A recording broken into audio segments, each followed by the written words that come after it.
말씀 보도록 하겠습니다. 모두 자리에서 일어나셔서 시편 100편 말씀인데요.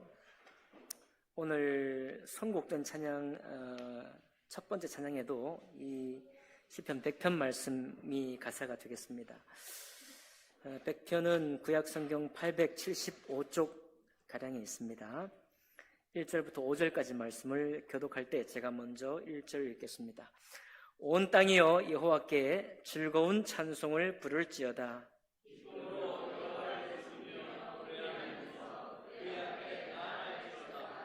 여호와가 우리 하나님이신 줄 너희는 알지어다. 그는 우리를 지으시니요 우리는 그의 것이니 그의 백성이요 그의 기르시는 양이로다.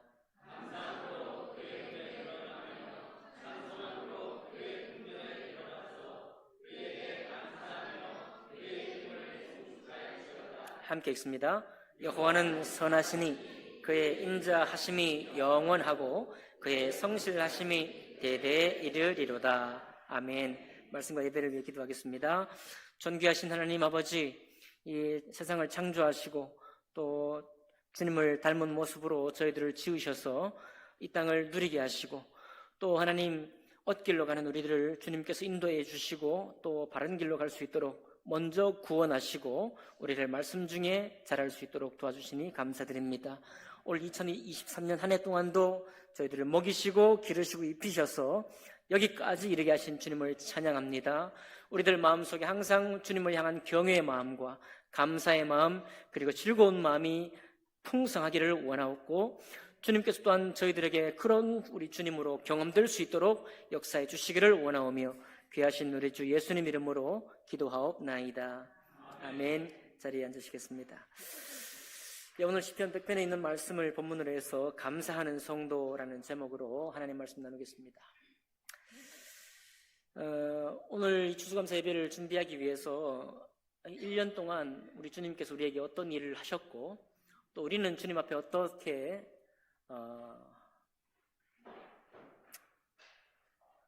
섬기며 봉사했는지를 정리하고 싶어서요.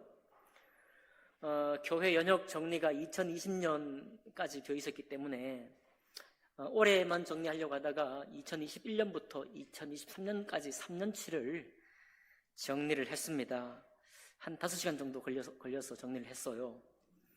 여러분 홈페이지 잘 안 들어가시겠지만 홈페이지에 들어가시면 교회 안내 그 아래 교회 연역이라고 나옵니다. 거기에 정리해 놨으니까 관심 있는 분들은 보시면 되겠습니다. 물론 여러분 기록되는 것도 있고 기록되지 않는 것도 있어요. 오늘 기록된 것은 제가 기록해 놨으니까 기록된 거 보시면 되겠고 기록되지 않은 것 많이 있죠. 매주 말씀으로 섬기는 것과 성경 공부를 나누는 것은 처음에 잠깐 정리되어 있고 없습니다. 항상 섬기는 주일 식사 이런 사항은 정리사항이 아니에요. 그래서 연초나 연말에 우리가 서로 격려할 때 격려하는 부분이니까 기록되어 있잖아요. 여러분 역사는 선택의 역사라고 그러거든요. 연역에 들어가는 사항도 특별히 교회와 관련된 것 이외에는 기록되지 않으니까요. 그래도 특별한 섬김은 기록에 올렸습니다. 작년 이브나 에스더 마리아반에서 식사를 섬기면 올려놨어요. 격려하라고. 격려들하고 그리고 우리가 이때 이렇게 섬겼느라고 나중에 여러분 보실 때 확인하시라고. 매주 반찬으로 섬기고 또 목사 가정을 섬기고 또 청소로 섬기는 것도 연역에는 나오지 않습니다. 연말에 연초에 저희들이 격려할 때 정리하는 것이죠. 차량으로 운행 섬기고 매주마다 교회 필요를 이렇게 가꾸시는 분들의 섬김도 기록되어 있지는 않습니다. 제가 드리는 말씀은 우리가 교회를 섬기고 또 사랑했던 세월들이 있지만은 때로 어떤 것은 교회 역사를 위해서 기록되기도 하고 때로 어떤 것은 반복적으로 섬기는 것이기 때문에 기록되지 않기도 합니다. 그러나 여러분은 기록되지 않은 섬김을 1월부터 11월까지 그리고 올해 남아있는 한 달 동안 더 하실 텐데 여러분의 변함없는 섬김이 하나님 앞에 큰 칭찬이 되고 또 값진 섬김이 되고 있다는 사실을 말씀을 드립니다. 그렇지만 이 뜻깊은 추수감사 주일에도 병상에 계시는 분도 계시고, 자녀 방문을 위해 해외로 떠나신 분도 계시고, 이 또 추운 겨울을 나기 위해서 마음을 또 다잡아야 하는 분도 계시고, 대학 입학과 취업을 기다리고 도전하는 분들, 아직도 결과를 알지 못해서 기다리고 있는 분들도 있습니다. 그러니까 매일 우리가 추수감사 예배를 드릴 때 1년치 하고 남아있는 한 달 반에 아무 일이 없으면 얼마나 좋겠어요. 우리가 명절 특별히 정해놓은 날 되면 약간 스트레스가 오잖아요. 어제 제가 잠깐 보니까 5월 달에는 사람들이 엄청 부담된대요. 5월 달에는 지갑이 다 비어가지고 더 이상 쓸 것도 없이 지갑이 다 비기 때문에 가정의 달이라고 정해놨는데 그때가 너무 힘들다는 거예요. 스승의 날도 있고 막 가정의 달도 있으니까. 정해놓은 것은 기념하라고 기뻐하라고 정해놨는데 오히려 정한 날이 부담스러울 때가 많습니다. 교회도 마찬가지라고 생각이 돼요. 추수감사에 감사를 드려야 되겠는데 감사의 마음이 없는 사람도 있고 걱정이 많은 사람도 있고 문제는 여전히 우리에게 둘러싸여 있습니다. 그러나 그럼에도 불구하고 우리가 오늘 날을 정해놓고 추수감사, 감사를 하는 것은 감사를 통해서 우리가 하나님 앞에 정말 하나님께 내가 감사할 사람이지, 하나님이 나의 감사의 원천이고 그분이 내가 감사를 마땅히 받아 찬양받아 마땅하신 영광의 하나님이지 이 어려운 가운데서도 라는 것을 깨닫고 고백하는 날이 추수감사의 날입니다. 팝송에도요, 하다못해 팝송에도 Lean on Me라는 노래가 있습니다. 유명한 노래예요. Lean on Me, 나를 내게 기대라, 나를 의지하라. 성도가 되어서 예수 그리스도의 은혜를 입고 살아가면서 내가 내 삶을 개척해야 하고 내 모든 문제를 내가 해결해야 한다라고 우리가 늘 생각하지만은, 그러나 세상도 어느 순간 lean on me, 내가 하나님께 기대야 할 존재고 내가 하나님을 의존할 수밖에 없는 존재고 주님께로부터 무언가를 공급받거나 주님께 간구함으로, 간절한 마음으로 구함으로 하나님의 도우심을 입어야 할 존재라는 것을 천만인이 알고 있는 것입니다.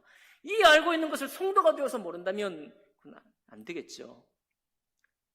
누구나 우리는 주님 앞에 기대는 것입니다. 오늘 온 땅이여 이렇게 즐거이 찬송을 부를지 됐습니다.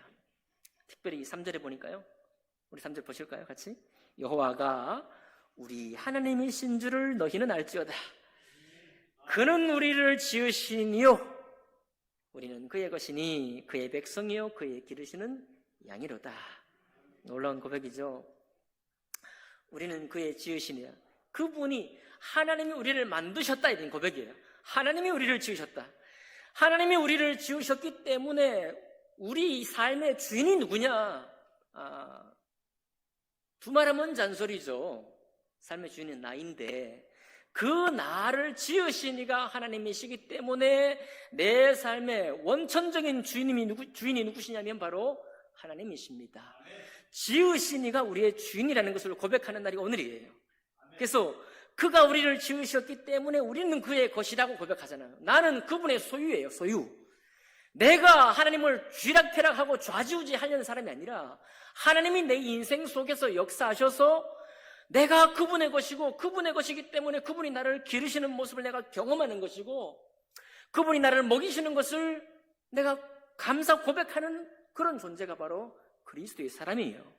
그게 바로 하나님의 백성인 것입니다. 오늘 보니까 그런데 여기 성경 말씀에 아주 묘한 말씀이 있는 거예요. 그는 우리를 지으시니요 우리는 그의 것이다라고 나오는데, 원래는 히브리어 원문에 어떻게 되어 있냐면은 그는 우리를 지으시니요 내가 지은 것이 아니다라고 나와요. 기록에는 그렇게 나옵니다. 정확한 거죠. 그분이 우리를 지으셨지 내가 나를 지은 게 아니라고 기록되어 있어요. 다만 여기 번역에서 우리는 그의 것이라고 기록되어 있는 거는, 여러분 영어에 묵음이라는 게 있잖아요. 써놓고서 읽지 않는 발음도 있죠. 그런 게 있거든. 묵음, 이렇게. 마찬가지 히브리는 모음이 없기 때문에 여기에 쓸 때는 우리는 그의 것이 아니라고 써놓고 읽을 때는 우리는 그의 것이라고 읽으라고 이렇게 표시를 해놨습니다. 성경 본문에. 근데 이 두 가지가 다 뜻이 통해. 뭐냐면 그는 우리를 지으시니 내가 나를 지은 게 아니다. 너무 명확한 말씀이죠. 논리적으로도 딱 답이 나오죠. 하나님이 나를 지으셨기 때문에 내가 나를 지은 게 아니야. 하나님이 나를 운영하시는 분이지 내가 나를 운영하는 존재가 아니야 라는 고백이에요. 그런데 오늘 우리는 그의 것이 아니라고 읽을 때는 그 다음 절하고 걸리는 거예요. 그는 우리를 지으시니요 우리는 그의 것이니. 자, 그 다음 절, 그의 백성이요 그의 기르시는 양이로다. 이렇게 우리는 그의 것이라고 읽게 되면은 그의 백성이요 당연히 그의 기르시는 양이라는 그 고백에 걸려 있는 거예요. 그러니까 내가 나를 지은 게 아니라는 고백, 그렇게 읽으면 위에 있는 그가 우리를 지으셨다는 데 걸리는 것이고, 우리는 그의 것이라고 읽을 때는 그의 백성이요 그의 기르시는 양이라에 자연스럽게 걸립니다. 그래서 써놓은 대로 읽든지 읽으라는 대로 읽든지 그 뜻은 다 합당한 독법이 되는 거죠. 그래서 다시 읽어드릴까요? 그는 우리를 지으시니요 내가 나를 지은 사람이 아니야, 이렇게 읽기도 하고, 그는 우리를 지으시니요 우리는 그의 것이니 라고 읽기도 하는 것입니다. 그런 존재가 여러분과 접니다. 그 고백하는 날이 오늘 감사의 고백이에요. 감사의 마음이 계시기를 원합니다. 풀리지 않은 숙제 때문에, 아직 해결되지 않은 것 때문에 여러분 마음이 강팍하십니까? 그래서는 안 돼요. 그건 완악한 자의 마음입니다. 룻은요, 현대문화에 살고 있는 우리 입장에서는 너무 호랑이 담배 피던 시절 얘기 같아요. 부모님이 재산이 있었던 것도 아니고 아무것도 받아 누릴 게 하나도 없습니다. 나오미에게서는 시아버지도 돌아가셨고 아무도 안 계시고 뭐 내가 덕볼 일이 하나도 없는 거예요. 그럴 때 룻은 나오미와 나오미의 가정을 위해서 또 자기의 삶은 거기에 의탁하고 베들레헴으로 올라가서 여호와 하나님을 신뢰하는 쪽으로 들어갔습니다.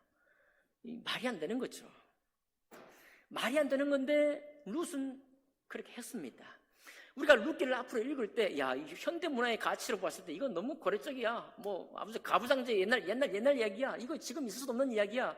이렇게 읽는 사람도 있을 수 있습니다.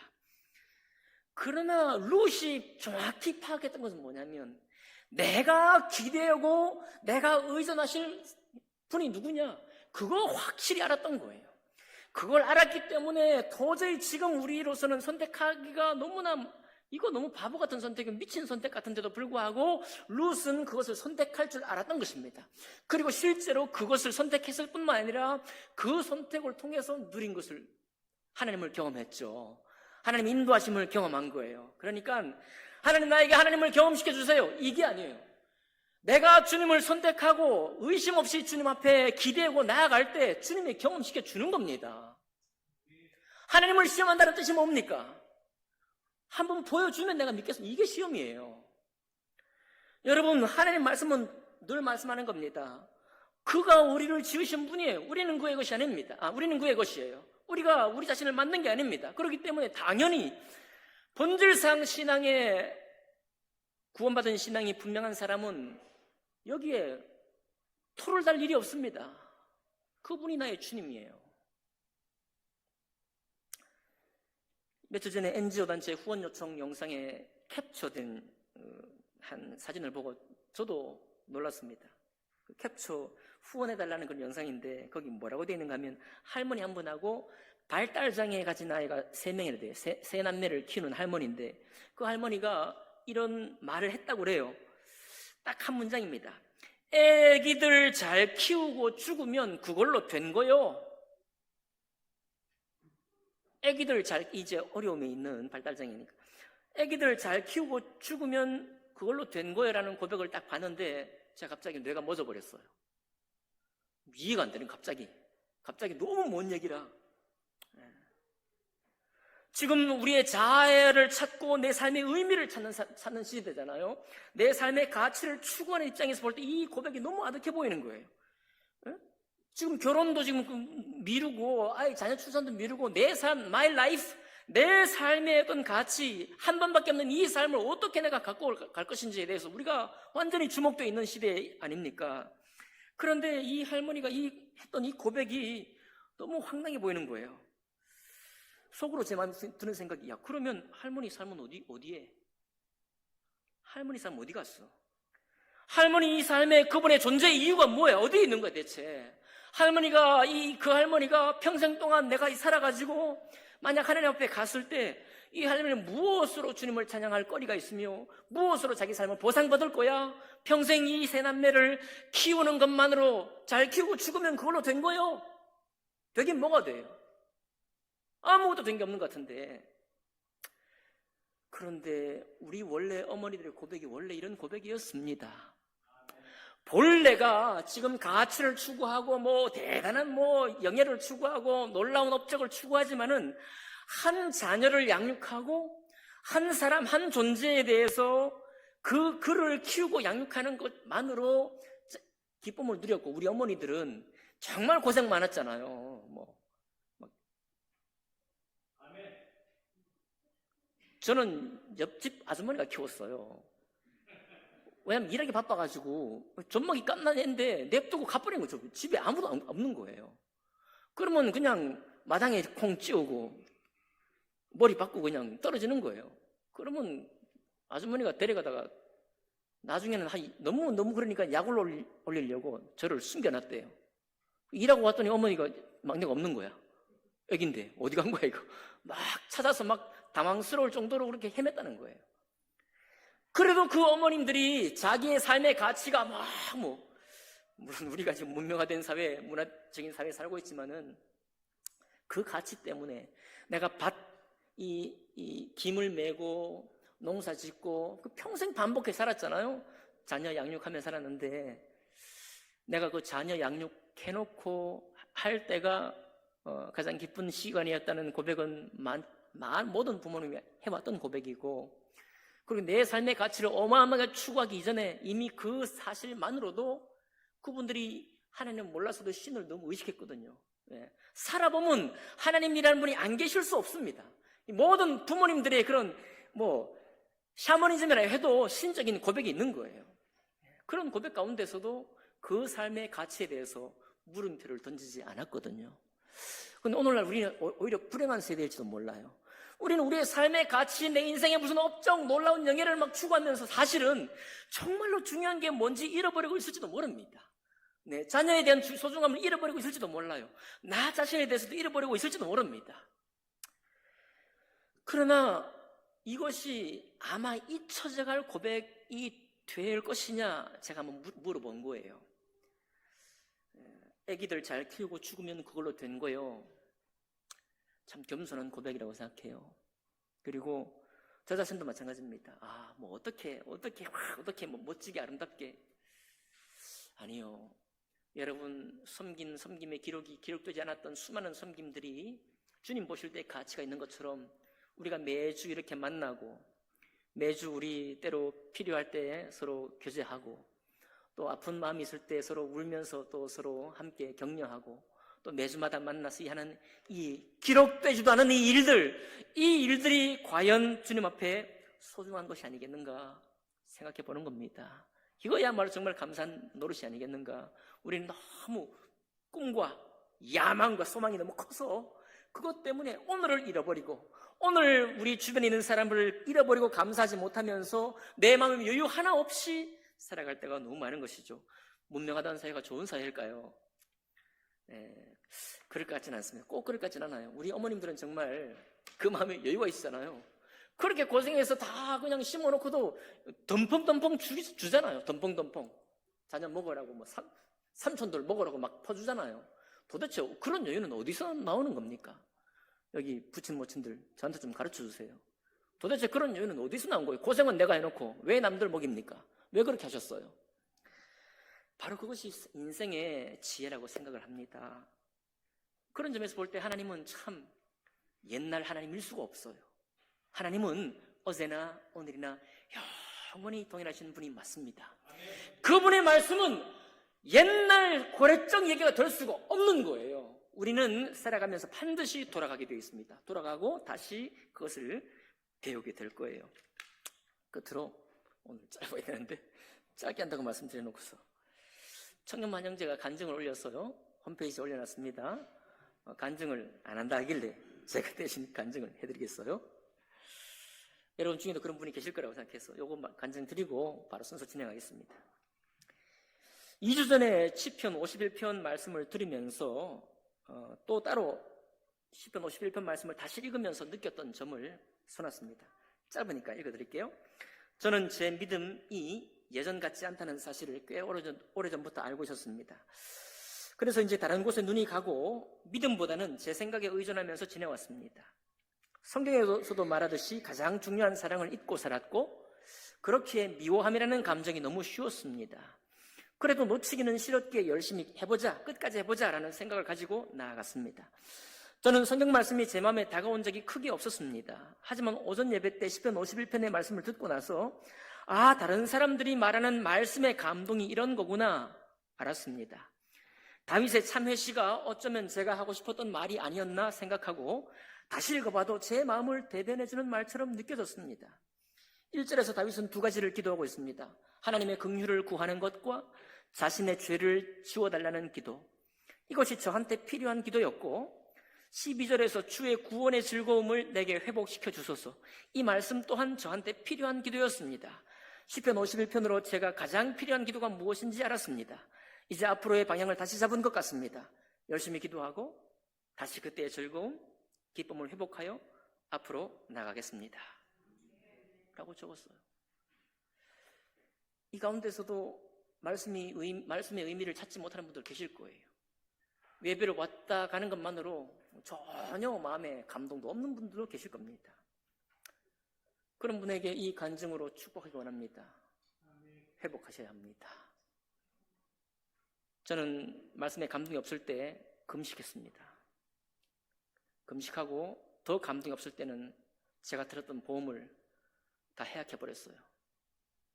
하나님, 저에게 감동이 없다면, 하나님의 살아계심이 깨달아지지 않는다면 저의 예배드림이 무슨 소용이 있겠습니까? 하면서 그렇게 지금 같으면 안 할 건데 했어요. 하나님과 여러분과 우리가 살아있지 않다면, 이런 고백 가운데 들어가지 않는다면 여러분 때로는 몸부림도 필요해요. 추수감사의 절을 맞아서 오늘 이후에 드릴 찬양과 간증과 또 모든 특송 가운데서 그런 하나님으로 내가 다시 고백하는 오늘 이 한 시간이 되시기를 주님 이름으로 축복합니다. 기도하겠습니다.